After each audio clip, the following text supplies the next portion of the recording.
Well, howdy there, Internet people. It's Belle again. So today, we're going to talk about Trump losing his first real spat with the GOP. Before Trump even entered office, he started a showdown with the Senate over who was going to be majority leader. He didn't get his way when Thune was elected. But there's a big difference between the results of a ballot like that and a very public nomination showdown. Well, Trump started one of those as well. He's lost that too. His pick for Attorney General has been withdrawn. This tells us a lot. First, it shows us that there are at least a handful of Republicans in both the House and the Senate that won't go along with whatever Trump demands. He didn't have the votes to get his nominee through. That's the obvious part. But it also tells us something else.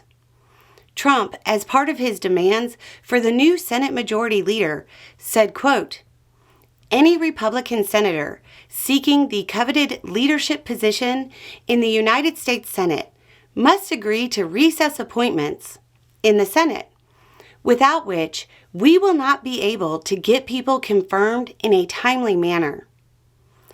Trump's purpose in demanding recess appointments was to circumvent the Senate's constitutional obligation to provide advice and consent, and to avoid having tough votes for the nominees.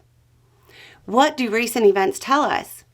There were apparently enough GOP votes to throw one of Trump's nominees off track. Okay, fine, that happens. And sometimes it's just a personal thing. But it would also seem to indicate that the recess appointment plan is in doubt as well. Otherwise, Trump just would have got the nomination through that way.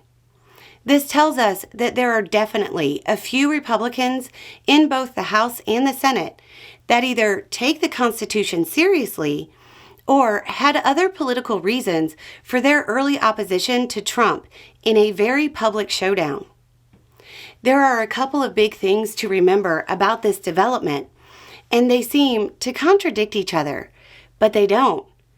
They need to be looked at individually.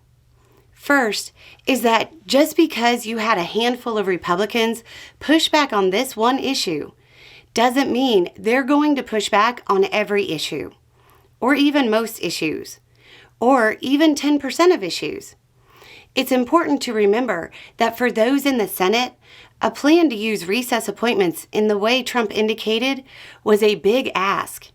It wasn't just a way to get around something the Senate has a constitutional duty to do.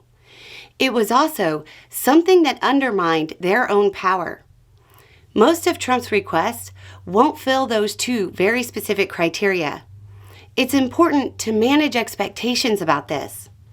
The other thing to remember is that while Trump didn't force them to make a public show of their opposition, he did put them in a position where they disobeyed an order. Something he said they must do, they disobeyed. They didn't suffer a public political backlash from it. And to them, they won.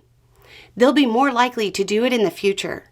But again, they didn't suddenly turn into progressives.